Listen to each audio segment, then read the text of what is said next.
So guys మా marriage anniversary కోసం అని చెప్పి నేను ఒక సారీ అయితే స్టిచ్చింగ్ చేపించుకున్నాను. బట్ ఆ సారీ వచ్చేసి మా ఊర్లో ఉండిపోయింది. నేనేమో అమ్మ వాళ్ళ ఇంటికైతే వచ్చేసాను. ఇంకా చేసేదేం లేక నా మ్యారేజ్ టైమ్‌లో సారీస్ అన్నీ తీశాను. నాకైతే నా ఎంగేజ్‌మెంట్ సారీ కనిపించింది. ఇంక ఈ అకేషన్‌కి ఆ సారీ అయితేనే పర్ఫెక్ట్‌గా ఉంటుందని చెప్పి అదైతే సెలెక్ట్ చేసుకున్నాను. నేనెంత తొందరగా సెలెక్ట్ చేసుకున్నానో రెడీ అవ్వడానికైతే అంత లేట్ అయింది. ఎందుకంటే అప్పట్లో బ్లౌజెస్ అన్నీ కూడా నాకు చాలా టైట్ అయిపోయాయి. అప్పట్లో 54, 55 ఉండేదాన్ని. ఇప్పుడైతే 63కి వచ్చేసాను కదా! సో ఇంకా టైట్ అయిపోయాయి. ఇంకా కుట్లన్నీ ఇప్పుకొనైతే ఏసుకున్నాను.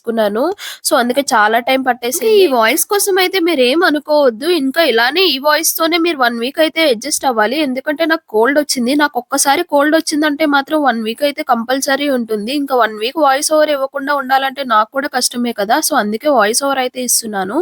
నేనొచ్చేసి ఇలా అయితే రెడీ అయ్యాను. మీకు నా లుక్ ఎలా అనిపించిందో కామెంట్ సెక్షన్‌లో అయితే చెప్పండి. ఈ రోజు వెడ్డింగ్ యానివర్సరీ అని చెప్పి నేను శ్రీరామ్ బాబుని తీసుకొని టెంపుల్‌కి అయితే వెళ్దాం అనుకున్నాం. ఆ టెంపుల్ వీడియో అయితే నెక్స్ట్ వీడియోలో పోస్ట్ చేస్తాను. ఈలోపు మేము ఏ టెంపుల్‌కి వెళ్ళామో మీరైతే గెస్ చేయండి. వైజాగ్‌లో ఉన్న వాళ్ళైతే ఈజీగా గెస్ చేస్తారు.